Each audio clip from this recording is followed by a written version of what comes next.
Hi. Hi everyone. Welcome back to a new video. I know. It's been a while.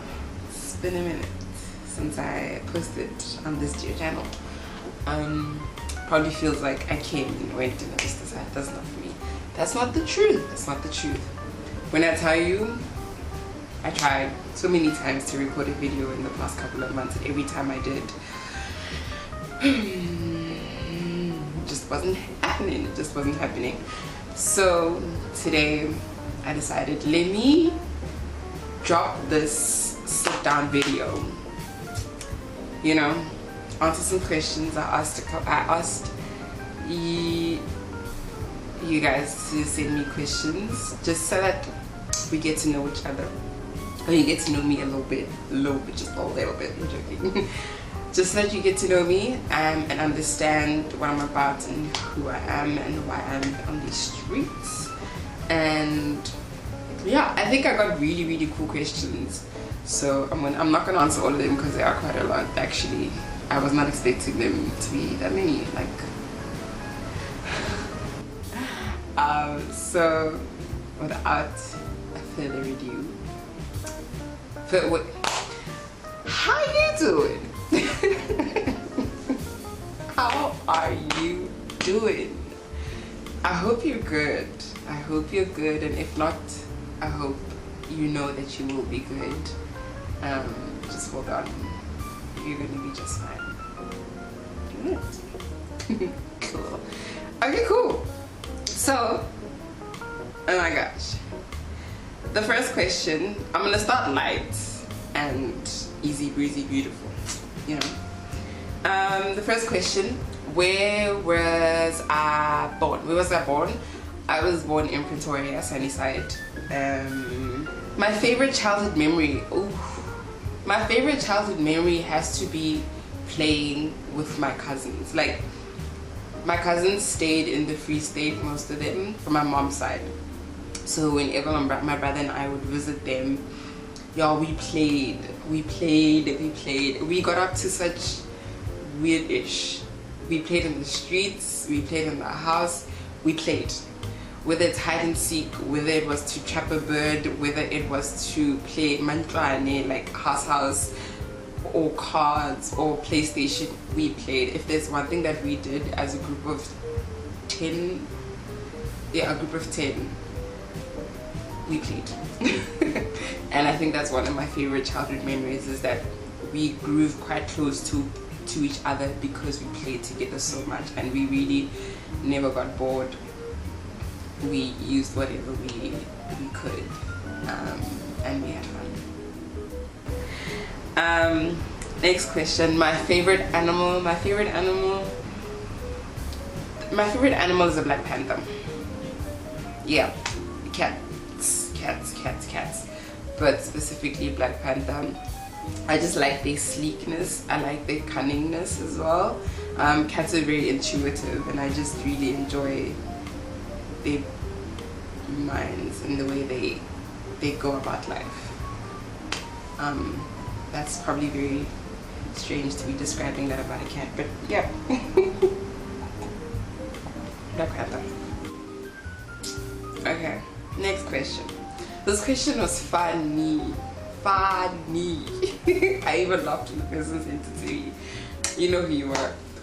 So this question is, why don't you sing professionally? Man, what a question. I'm very flattered, but I don't sing professionally because I don't think I should, if that makes sense. I feel like we each have our own life paths, and singing was not one of them. I enjoyed singing. I did choirs, I performed on stage when I was young, I did singing lessons. I had fun. But professionally, let other children take care of that. Funny enough, when I was growing up, I actually thought that I would be a scientist by day and then a singer by night. yeah, that didn't work out. And that's okay. That's okay. So yeah, that's why I don't think professionally. I didn't think I should be, but it was fun. It was cool. Let other people handle that. Not my life path. What sparked your interest in yoga and how has it impacted your life? Cool. So if you don't know, I am a 300-hour qualified yoga instructor. I got my qualifications. I got my 200-hour qualification in 2021, and then I got my 300-hour qualification last year, 2023. And what sparked that was it last year? It was last year. What sparked my interest in yoga was my aunt was busy decluttering in the house, and so we had happened to visit her that day. So I went into a room and looked through a box of books. She had like a bunch of books that she was throwing out, and I went through some of the books, and the first book that I pulled out was a yoga book actually.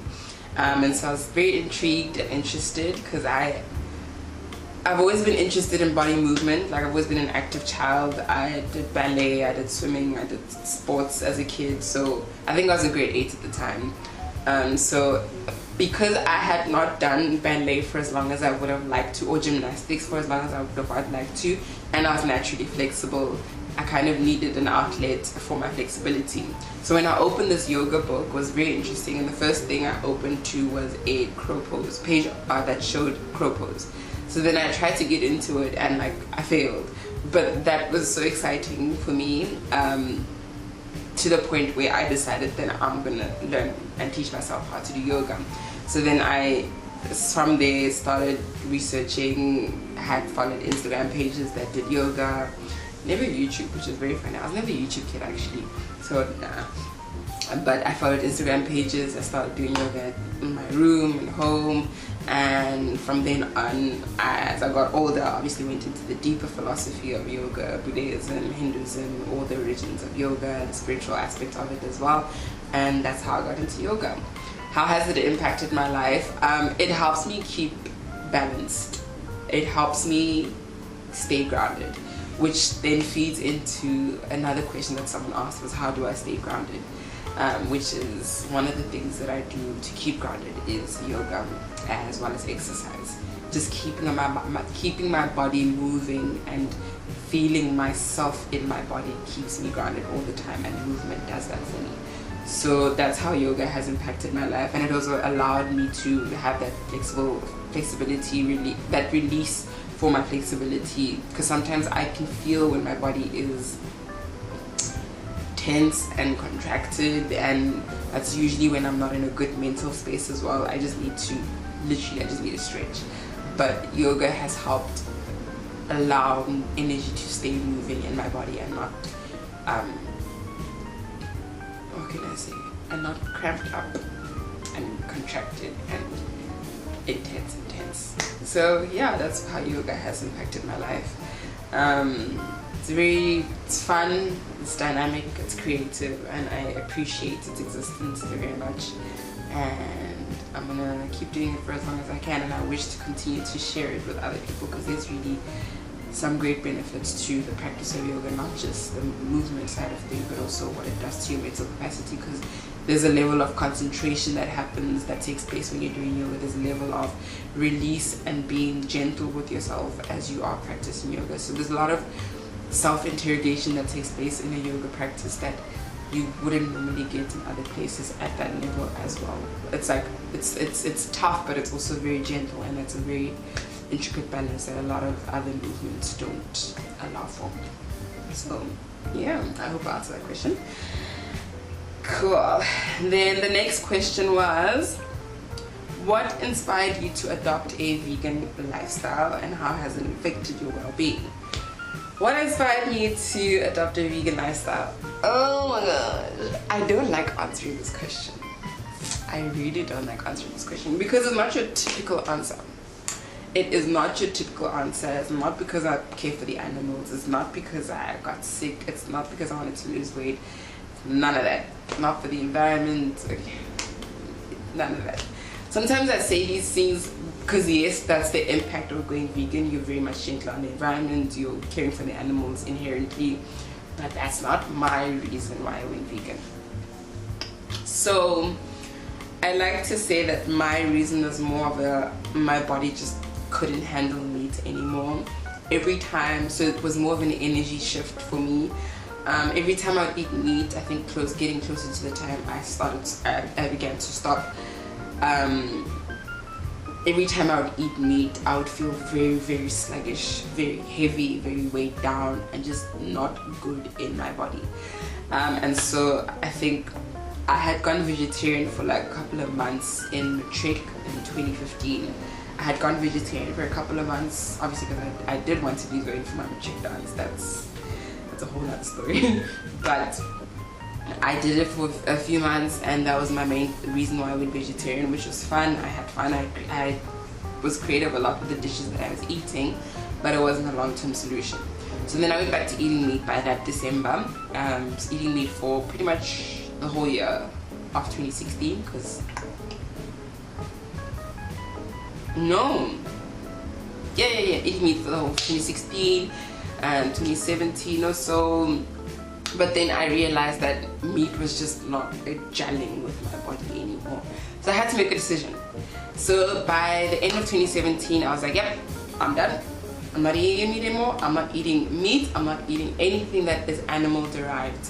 And so I went from being vegetarian for a short period of time to being completely vegan, which was all or nothing for me. And so by the beginning of 2018, January 4th, I cut my hair. I literally wanted a fresh start. I cut my hair and I stopped eating meat. And that was the beginning of a journey that's ongoing. How has that in fact impacted my well-being? Because I was so sluggish and weighed down from eating meat, obviously that had changed. I was no longer heavy. I was feeling very much like a weight off my shoulders, very much lighter. That's all I can experience and say. In terms of, there are other benefits where people say you feel more energy, you feel more healthier. It's true.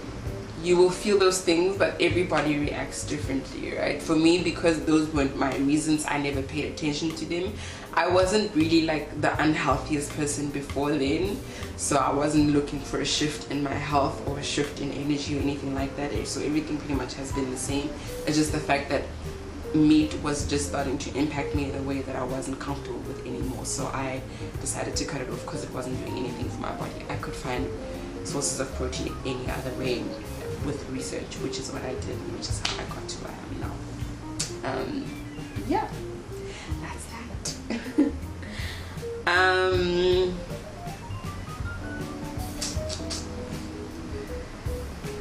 What role does self-care play in your daily routine? First of all, do I have a daily routine? Oh my gosh, this question's putting me on the spot. I don't think I have a daily routine. No. Woo. But I would hope that waking up and going to the gym or going for a jog is part of self-care for me. And waking up and praying, waking up and journaling sometimes when I do have the time to sit and journal. Like I said earlier, like my body can feel when I've just collected a lot of energy and a lot of emotions, and it's just sitting. So any way that I can release that and just feel in my space and in my body, so exercising, praying, releasing, and journaling, those are ways that I guess are my forms of self-care and my daily routines. And those are the things that I pretty much do every day in the morning as soon as I wake up. Yeah, if I don't work out in the morning, I work out in the evening. And then after work, I like to veg out in front of the TV just for like an hour or two, just to decompress. Trust me, that is okay. Cool. Alright.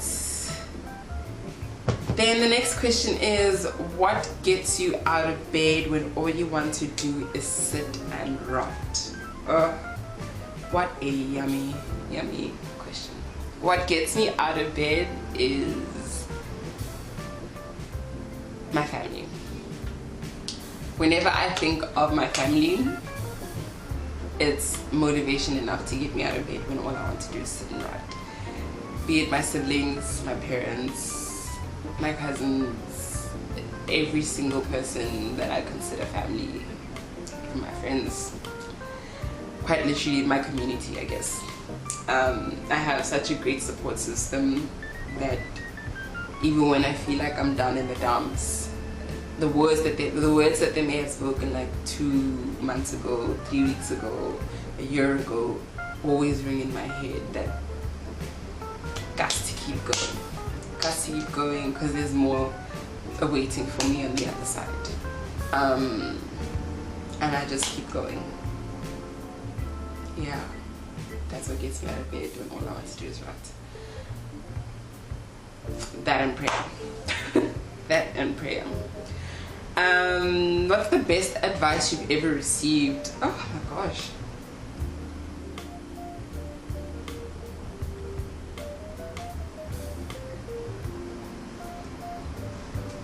The best advice I've ever received was probably from my mom.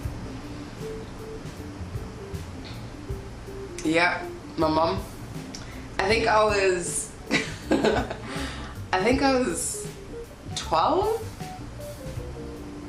if not 11, somewhere there, 12 or 13. Yeah, grade 7. Grade 7. Let me tell you what had happened. What had happened was, I went up to my mom, right? Because there was this boy that I liked at school. But I hadn't had like the conversation with my parents on whether or not I'm allowed to date or anything like that. So I was like, I like him. I think he likes me too. So what would happen if we started dating? So instead of like rushing things with him, I went for my parents for sound advice. So I asked both of my parents, like, so my mom and my dad, when do you guys think? But obviously separately. My parents are divorced. But so I went to them. I was like, so when do you guys think would be a good time for me to start dating, right? And my mom was like, I think this has stuck with me ever since, and I think that's how I maneuver and move through my dating. She was like, you will know that you are ready to date when you are okay with yourself, when you can enjoy your own company, when you can take care of yourself as a lady, when you can love on yourself as a lady. That's when you'll know that you are ready for a relationship.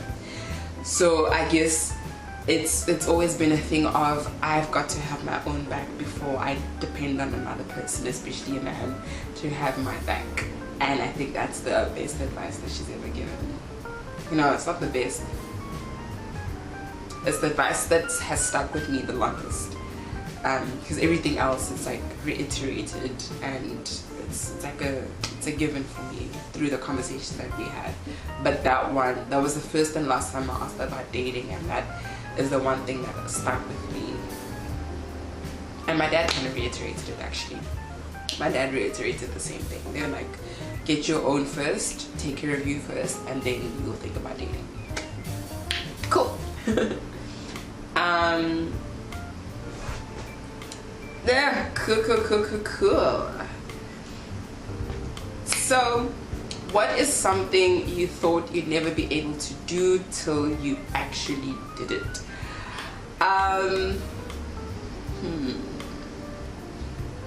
These questions are so good.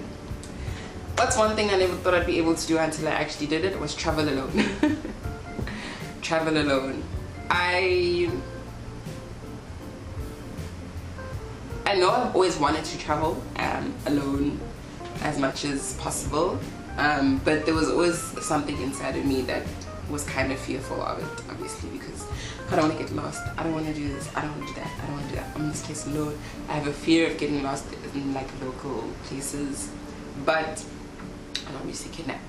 But once I actually did it, I had the most fun. I think I'm quite good at learning places and adapting very, very well because I moved around so much. So even though I travel to a place, I somewhat end up feeling like a local rather than a tourist. Next question, how do you celebrate your uniqueness and individuality? I think by embracing it more and more every day. I think from a very young age I knew that I was not like your typical looking girl. I was dark skinned, I had this big ass nose, you know. I wasn't like full curvy figured. I was short, stubby, masculine. So I think from a very, very young age I knew that I don't look like everybody else around me. My voice is also not dainty, it's not, you know, it's quite husky. It's not husky, but it's quite alto, and the way I thought as well, it wasn't like, I've always known from a very young age that I'm different, right? And yes, at some point obviously insecurities will be a thing, because you get bullied as a kid, because kids are mean. You get bullied as a kid, you go through life seeing all these people get attention who don't look like you, and obviously start to think that maybe, you know. But I think growing older and being exposed to so many other different and unique individuals in the world, I started to realize that I'm pretty great the way I am. And so instead of running away from my uniqueness, I run towards it even more. If there's anything that will make me stand out, if there's anything that will make me feel like myself, which usually does make me stand out, I will gravitate towards it even more. And I think that alone is in celebration, and it's in the way that I dress, it's in the way that I talk, it's in the way that I chase after what I want to achieve as well. It's like those little things are a way of celebrating who I am, because I feel like if it wasn't planted in my mind, I wouldn't be the person that I am today. So why would I run away from it, given that it was given to me? You know what I mean? So yeah, that's how I celebrate it, by embracing them, embracing my qualities more and more. And I'm gonna answer 2 more questions. What would you recommend people learn about beer, and why? Oh, you're not me butchering this question. What do you recommend people learn about the beers they enjoy? I would recommend you learn how it was made, i.e. what ingredients were used, and the backstory of the names of the beer, especially if it's like craft beers. If you enjoy craft beer, it's very interesting to hear how the brewers name the beers and why they name those beers. And also in terms of learning how it's made, what ingredients are in it, it kind of makes you appreciate what you're tasting even more. So yeah, that's what I would recommend you learn. If you enjoy a good cold beer, try and find out what ingredients they used if you can, and also know what kind of beer style it is. Very, very interesting world. Very, very interesting rabbit hole, to be honest. Oh, again, if you don't know, I'm an aspiring brewmaster. So I want to be able to brew beer and be qualified for that, because I really love beer and that's a career I'm chasing. Anyway, okay, let's end on a fun, easy breezy, beautiful note, since we started on an easy breezy, beautiful note. If I was an inanimate object, what would it be and why? An inanimate object, what would it be and why? I think I'd want to be a dining table. A dining table that gets utilized though. Because I think a dining table has got the power of bringing together people so well. The conversations that I had around dining tables, the arguments, you play board games on dining tables, you have food on dining tables. It's like sometimes it's the center of community, and it all starts with a dining table. So I would love to be a dining table if I was an inanimate object. just so that I can peep in on those and be a part of someone's community like that. Yeah. That's all the questions, guys. Okay, it's not all the questions, that's some of the questions. Some of them maybe I'll answer like throughout the vlogs, because I think they're very cool questions, but then they'll be really nice and incorporated into a vlog as well. So thank you for those that sent through questions. I hope I answered your questions as best as I should have. And then yeah, stay tuned for my vlog. Please don't forget to comment down below, like, comment, and subscribe, and share. Tell your friends and family, tell your community. And I'll see you in the next video. Bye.